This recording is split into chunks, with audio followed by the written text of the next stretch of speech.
Abdullah ibn Abbas radıyallahu anhumadan tömönküdey bir söz keledi. Tezâkurul ilme ba'da leyletin ahabbu ileyye min ihyaiha. Tündün bir bölügün ilim menen ötkөрүүm men üçün oşol tündü ibadat menen ötkөрүүmdөн жакшы деген экен. Чындыгында бул кишинин өзү балага жашына жетпеген кезде апчеси Маймуна энебиздин үйүнө түнү келип, bir түн өзүн уйкудан тыйып, Пайгамбар саллаллаху алейхи вассалам кандай түрдө, кандай сүрөттө тахажжуд намазын окуйт деп күзөтөт. Пайгамбарыбыз саллаллаху алейхи вассалам качан тахажжуд намазга турарын күтүп, уктабастан күтүп отурат. Анан Пайгамбарыбыз саллаллаху алейхи вассалам намазга турган кезде уйкусурап кеткенде Ибн Аббас кулагын жумшагын ышкалап койгон экен Пайгамбарыбыз саллаллаху алейхи вассалам.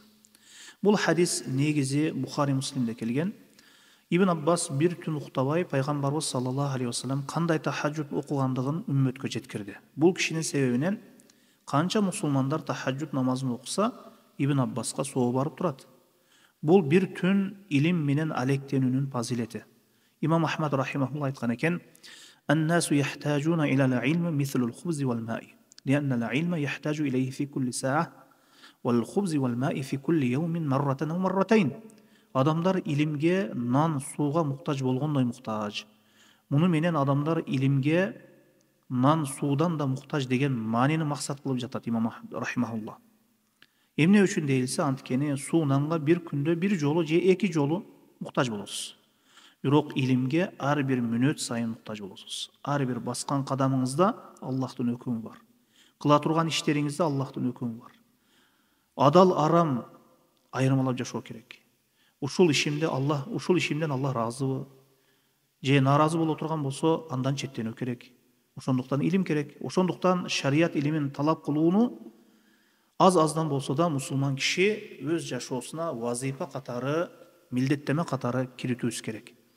Bir күндө 3 жолу кашык кармаганыңыздай, жарым саат Куран окуң, хадистердин котормолорун окуң, Курандын котормолорун окуң дегендей. Алхамдулилла, илим алуу жолдорун Аллах Таала жеңил кылып койду. Денеге азык, тамак аш керек болгондой, эле инсандын рухуна дагы азык керек. Илим үйрөнүү бул рухтун азыгы. Убактым жок дегениңизде да тик туруп болсо да бир сэндвич жеп кетесиз. Убактым жок дегениңизде дагы тик туруп алып бир сэндвич жеп кетесиз. Бүгүн тамактанууга убактым болбоду дегенде тик туруп же машинада кетип жатып бир нерсе жеп аласыз, убакыт таап. Анткени буга муктаждыкты сезесиз.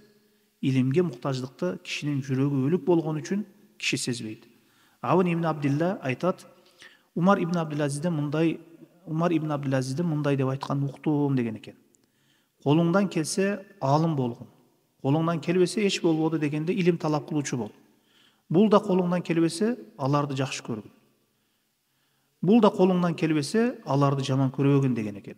Суфиян ибн Уяйна рахимахуллах айткан экен: адамдардын арасында эң абзел орунда боло турган кишилер булар Аллах менен пенделери арасындагы кишилер.